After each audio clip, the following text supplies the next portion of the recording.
Good evening. Please settle down. We will start the final session of day 2 very shortly.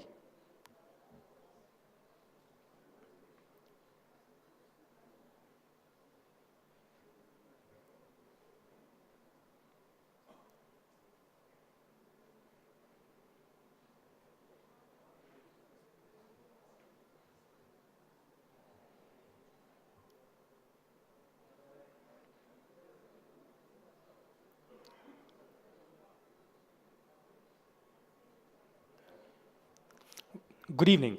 Welcome to the final session on day 2 of the 4th Counterterrorism Conference. We are privileged to have with us senior thought leaders from the government for this special session. May I first request Shri Ram Madhav, Director India Foundation and National General Secretary Bharatiya Janata Party, to please join us on the stage.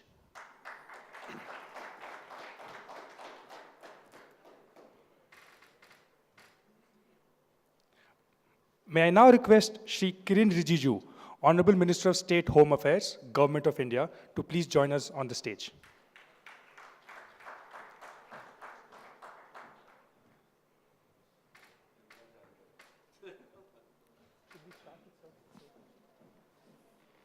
As we await the arrival of Honorable Raksha Mantri, may I request Shri Kiren Rijiju to please address the gathering.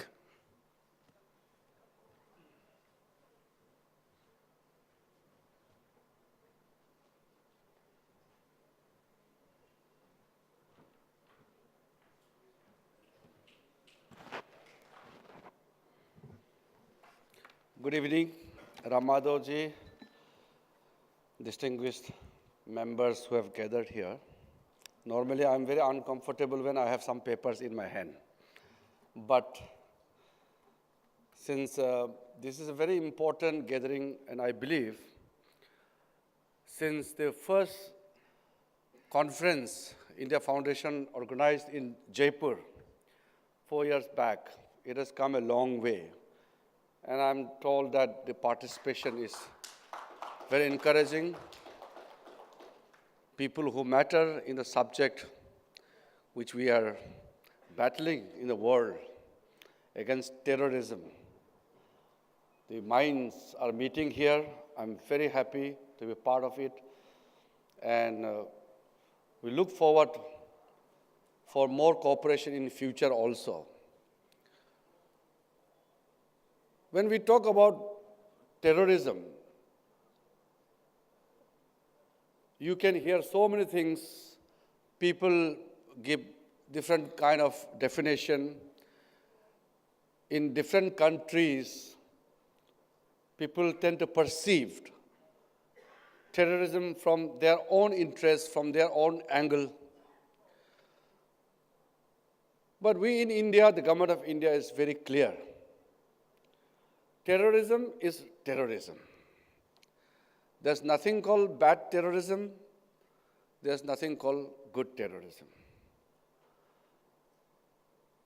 And when we battle against this menace, there is no scope for any kind of soft approach. It's very encouraging to see over the last few years, I have personally interacted with various members of the government. I had opportunities to deal in bilateral forums, in multilateral forums. I had attended various events also. And in one of the events in Bali, in Indonesia, there was a ministerial conference for counter-terrorism. And I was very encouraged to see the Islamic nations. They're taking a very lead role on the subject. It's very encouraging because people tend to give different kind of angle because of the things which is prevalent in the society. But there, I was very categorical in my statement that when we talk about combating terrorism, it is no more a question of one country to deal with the subject. It is a global effort because terrorism is a threat to humanity itself. But here we have one country in our neighborhood who tend to give different colors to terrorism itself. Most unfortunate is when they try to justify the terrorists as freedom fighters. As long as this kind of things are visible, we will always grapple with how to fight the menace of terrorism. From India's point of view, we are very clear. You all are very well aware that when India was battling against the terrorism, because India is one of the most acute victim of terrorism, some of the countries, including many countries in the West, they used to perceive terrorism from their own point of view. And much later, after 9/11, you all know, the whole concept of terrorism for the Western world also changed. Because it's no more confined to any border, it's not confined to any region, it's not confined to any country. With the advent of internet, things have changed. One visual impact can change the whole scenario. There was a time it would have taken decades to reach out to some section of people in one corner of the world. Today, one photograph from Iraq can influence a pocket in India. One forged document or a forged kind of picture to raise the emotion of the people can create enormous negativity in the minds of the youths. So things have changed. Just now I was addressing the International Conference of the Chiefs of Police. I was telling them there also, the nature of the threat which we are facing today is almost identical. There was a time the threat in England is totally different from the threat we face in India. The threat in Indonesia was different from what was in United States of America. Today it's same internet, same kind of mechanism they use. So to combat terrorism, the global community, we will have to come together.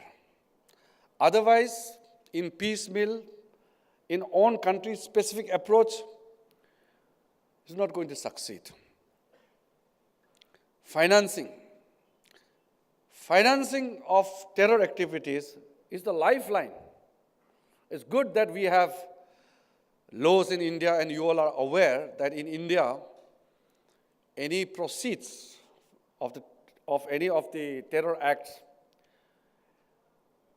anything to do with terrorism, anything which promotes the act of terrorism is taken very seriously, and the provisions are being made proportionate to what should be done.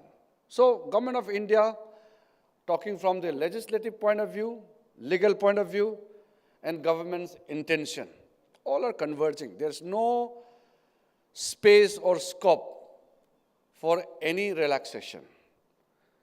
It's very, very clear. And in our government's time, we have been very clear from the day one, there is zero tolerance against terrorism. And that is very, very clear. But sometimes things dilute. In India itself, in our current society, sometimes we see how people dilute the whole effort. And it's very dangerous as well as it's very negative.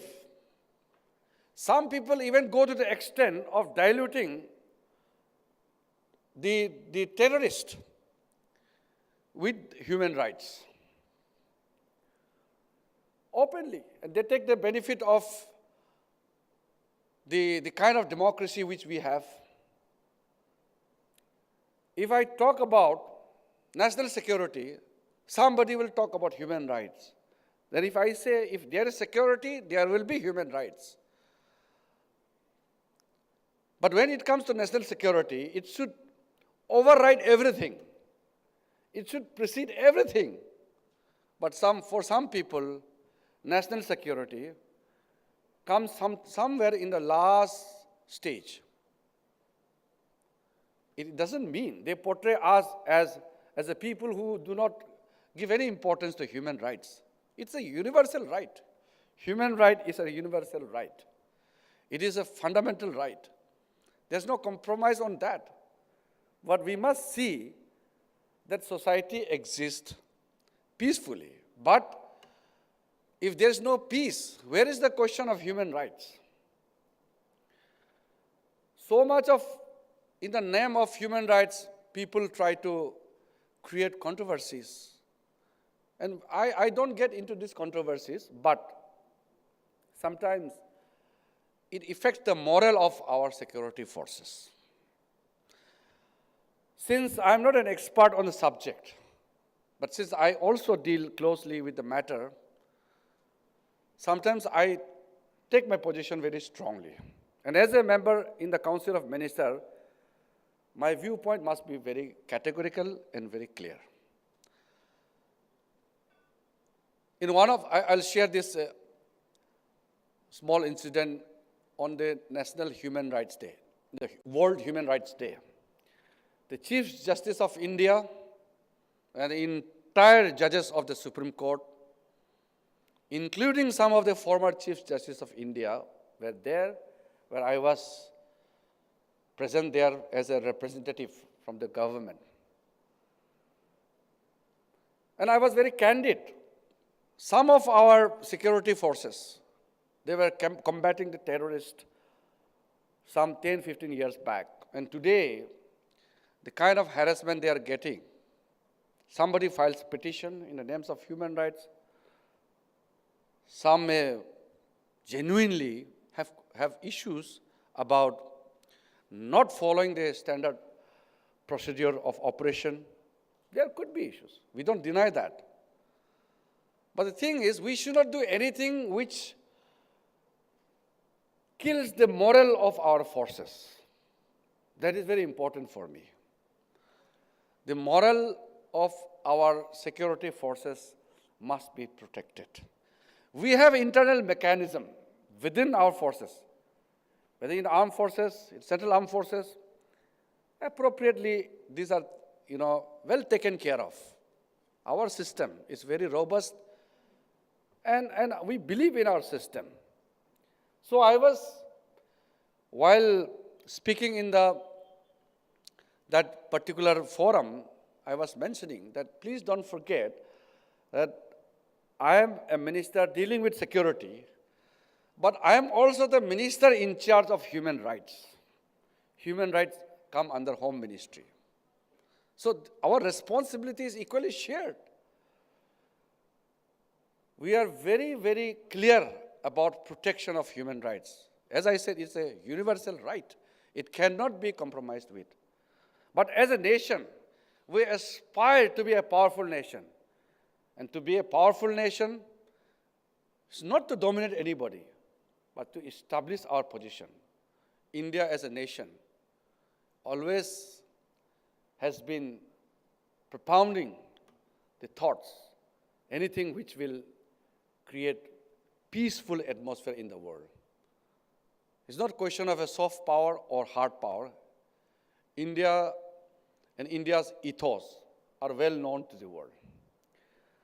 So, as I said in the beginning, there are various things I could share about what we are doing. I have lots of reports in my hand, but I think most of you know it. What are the steps being taken by the government, how serious our government is to deal with the menace of terrorism. Many of you have retired from the service. Many of you are serving. Many of you are experts in the domain knowledge you have.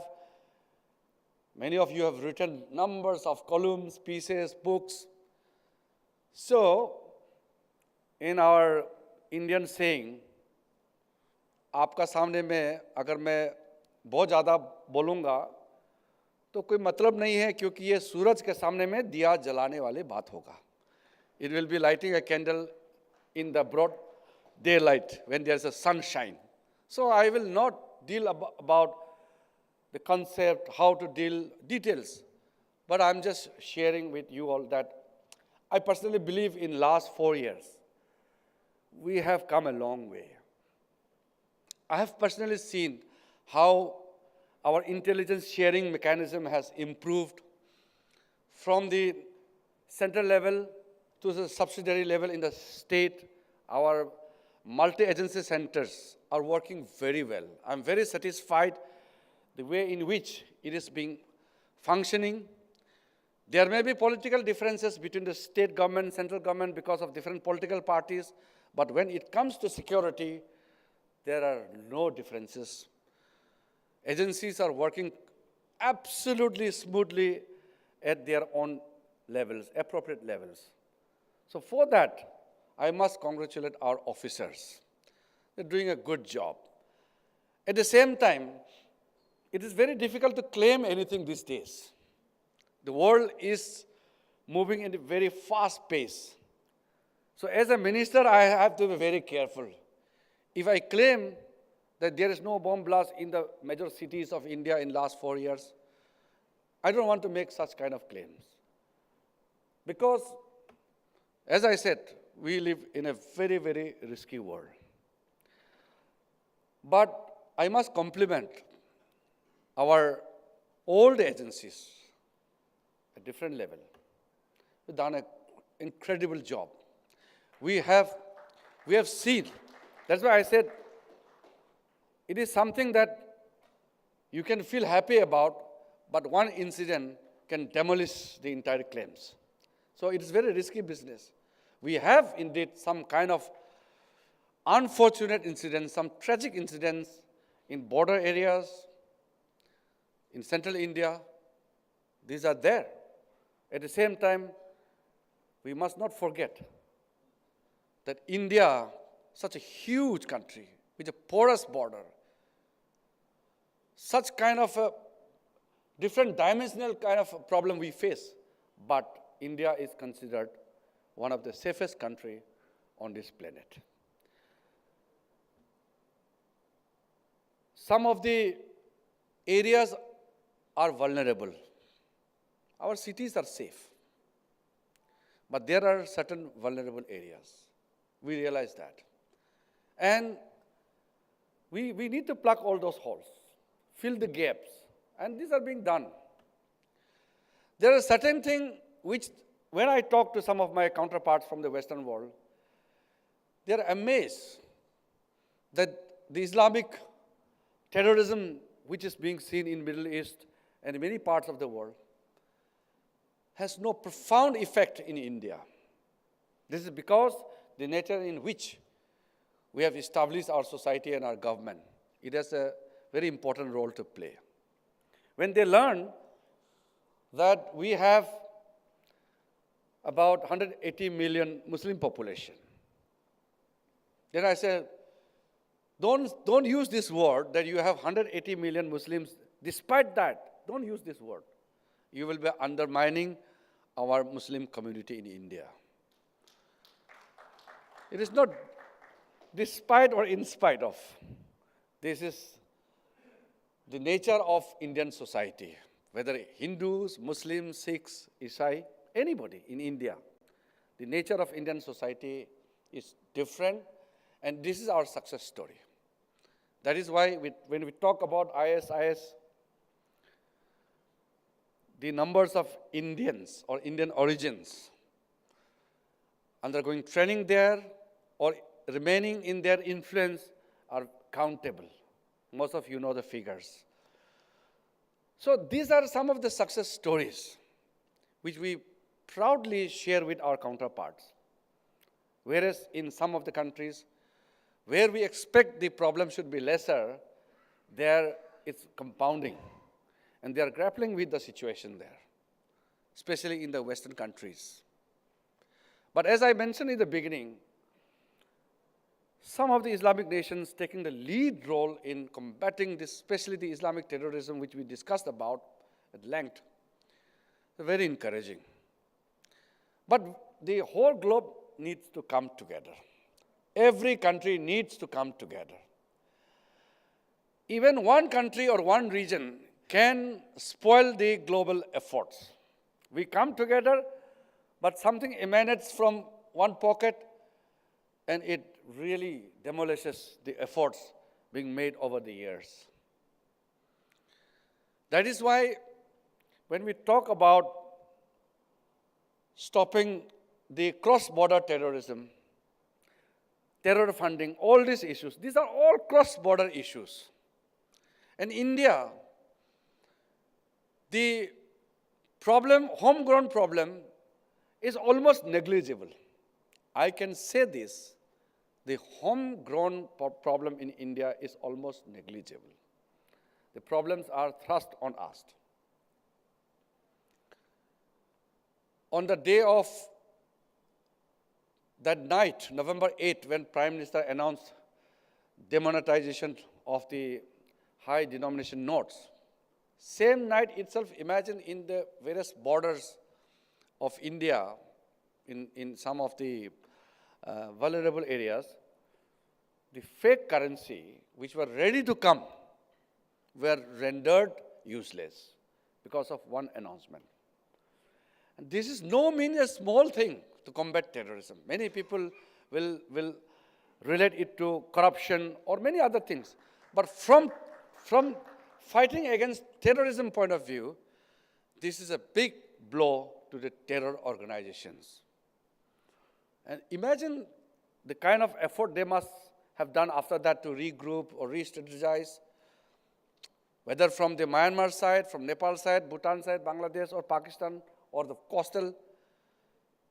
But since then, I must mention here, as a minister looking after the border management, we have been able to manage and man India's long, porous border effectively. We have nearly 16,000 length land boundary. We have around 7,500 long coastal boundary. We have emphasized both front effectively, and so many things have taken place.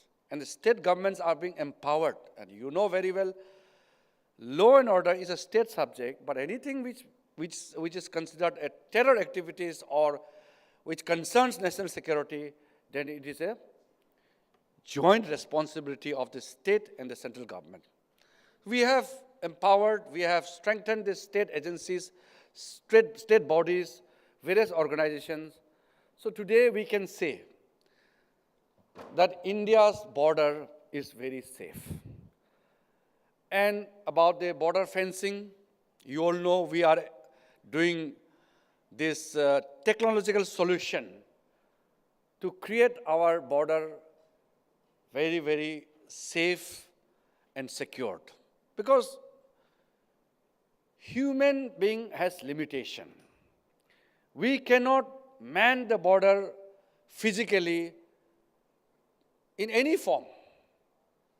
It's not possible. So we have to use the technology, which is available. And it's good that our border security forces, they are taking care of this thing. And I'm very happy to inform that within this year, we should be almost finishing with our effort to fix the border fencing along with the technological solution.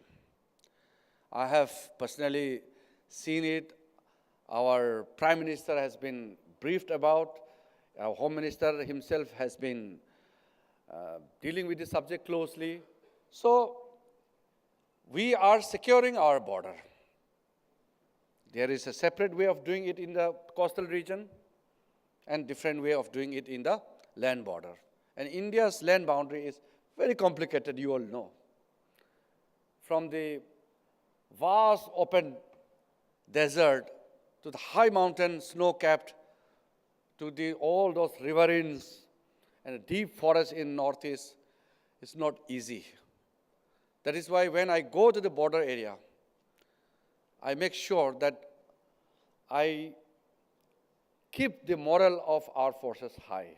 And for your information, I'm not saying that I have done something great, but as a part of duty, I have visited almost more than 90% of our BOPs. And some of the BOPs where ministers have not visited in last 70 years. I have seen the tears rolling down from the eyes of some of our border security personnel when they see the minister staying with them, coming to them, talking to them, eating food with them. It's a big thing for them because they feel at times that the people in the country, people who sit in South Block, North Block, do not know how they are living, how they are spending their time for the country. So these are certain things which we have seen.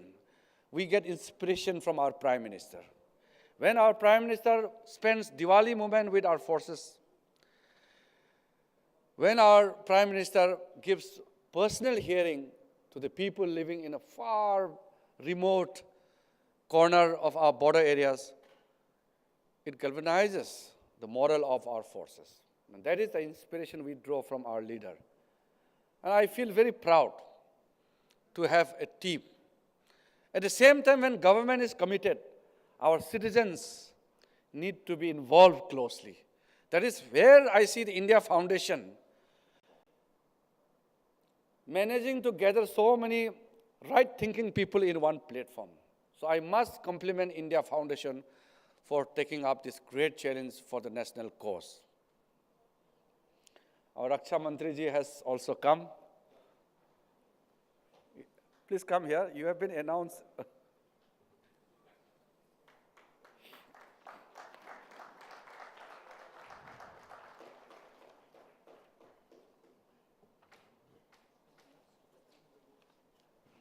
So when our lady Mahila Raksha Mantri has come, I better do not take much time. I will give space to Ram Madhav ji and Nirmala ji. But I will just end my thoughts by mentioning the points which I said in the very beginning. The enemy of humanity is terrorism. There is no scope for debate. If we debate on the definition of terrorism itself, then believe me, we cannot win this war against terror. If we have to win the war against terrorism, we have to forgo the debate. And we must come down heavily on any country, region, or anybody, organization, whoever directly or indirectly tries to differentiate between the terrorist organizations. It is the moral obligation on the part of every country to come together and stop the debate on terrorism, but to act together against terrorism. I'm very clear on that, and I believe that this kind of gathering will make our efforts much more precise how to tackle the menace of terrorism. I don't want to take time from there on, and as a person who has great friendship with the people working in India Foundation, I will always be there to work with India Foundation. I will always be there to work with anybody who are working for the security of the country, who are concerned for the security of our nation, of the world. I will always be available. There will be no compromise on my thinking, on my approach. We are one. With that thought, I have come to you to show my solidarity, thanking all of you for hearing me out. I thank Ram Madhav ji, I thank the India Foundation, all the members for inviting me. I thought this year I would not be able to come, but I'm very lucky that I could come and meet you all and spend some time with you. Thank you so much, and my best wishes for all our future endeavor. Thank you. Jai Hind.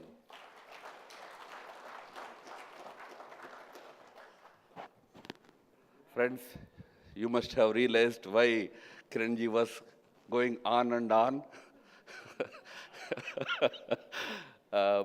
We had we had no intention of standing between you and your dinner, but without the host, we could not have invited you for the dinner.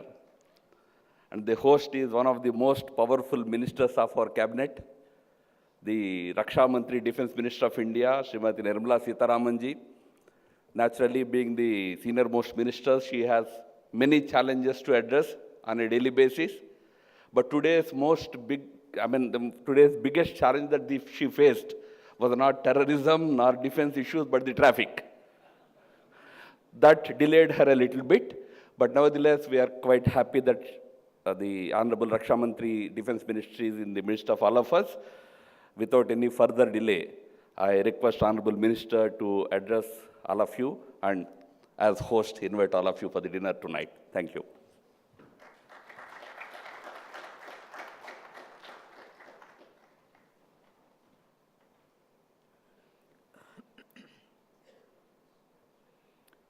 Good evening.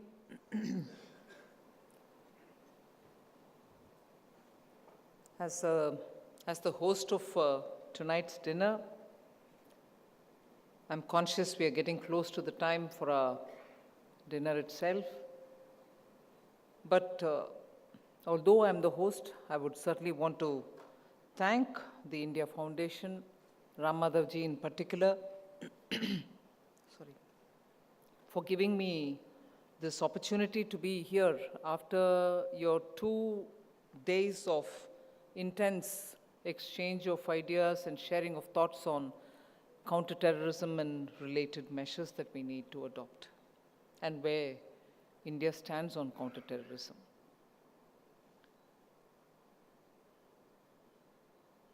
I don't think there would be anybody better if Manya Rajnath ji has addressed you, and also with Kiren being here, he actually goes around the globe, literally goes around the globe, talking about counterterrorism and also sharing platforms with some of the most eminent experts in the field. So we do benefit from all his travels and his exchanges. And also in the parliament, you find him giving substantial pictures of the efforts that Government of India is taking in this area, where I think most governments would feel, because of the nature of the beast being what it is, most governments would feel that the efforts are always one step behind the developments which are happening, and also the challenges are always ahead of you, you're never on the top of it. That's not to say you're inadequate to face it, but to say that the nature of this game itself is such that you're always facing newer and newer challenges. And it is more compounded by the fact that today technology plays a very big role. However, in a very frivolous or in a sophisticated manner. If exchanges between a trained terrorist and a new recruit is also happening through the digital space, or a naive citizen is also drawn into a very well networked scheme of things for a group of terrorists, is also happening through the internet. You can understand the scale and size of this whole operation in using technology, capitalizing on technology, and today, it's no secret that to even assemble something which is an explosive, material is available, information is available, knowledge is available in the net. So in this era, where otherwise material or knowledge which was fairly held in a cloistered fashion, it is now open in the public domain, open domain for anyone to access it and fabricate something. The lone wolves are also becoming very potent lone wolves. As a result, every organized, well-structured response to terrorism sometimes has a Achilles heel, which a lone wolf can always target. So in your response to counterterrorism, you find that you missed out on something, but really not. You're fighting two different games. You are playing a game which is far more structured, well within the framework of institutions, but the player of this game has his own rules. And that is where this constant conflict between whose human rights is better, and does human rights at all apply to forces who are containing this free radical set of people who are part of a system but not really. So the conflict gets even more humanly aggravated when you have to face this challenge of what responsibilities do you have, what accountability do you have, as opposed to ambush attacks, lone wolves, who do not come under any framework. So I'm talking completely as a layperson. I'm not getting into details of what plans there are for various levels of attack. Cyber attack requires a different kind of response. The play of narcotics in this whole thing requires a different response. One feeds into the other. And the theoreticians who are also adding to this issue also give enough grist to the mill. So there is enough and more to be talked. There is no good and bad terror. But at the same time, I'm not even getting into what propels these terrorists. What kind of ideologies do propel it? And on that, I'm sure most of you all would have your minds applied, inputs would have been gained. And I'm looking forward to hearing from Ram Madhavji on what kind of takeaways have emerged. And if there is a need, I will certainly go back to his team to invite some of you all to even sit and meet up with the policymakers in the Defense Ministry to help us with understanding things better. So, not holding forth anymore. Thank you for coming, and I think it's a great opportunity that we have, and I have, to be able to host this evening's dinner.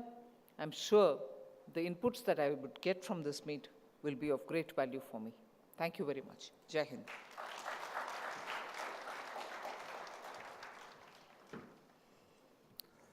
Thank you, Nirmala Sitharaman ji. Friends, on behalf of the foundation, it's my duty to thank both the honorable ministers. Parliament is in session, technically. So naturally, being ministers, when Parliament is in session, they will be normally very busy. Yet both of them took time out of their very hectic schedules. We are really grateful to them for their love and affection for the foundation and also their commitment to this cause. Incidentally, both happen to be ministers handling the national security related matters directly. So what better opportunity we have than to have them as speakers today. I thank both of them for their valuable time at the conference today. Thank you.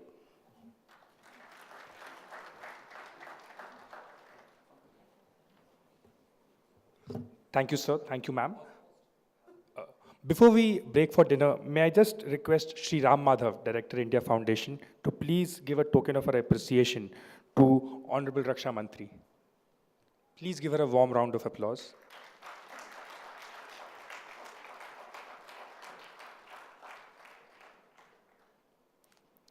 May I now request Shri Ram Madhav, Director, India Foundation, to please give a token of our appreciation to Shri Kiren Rijiju, Honorable Minister of State for Home Affairs.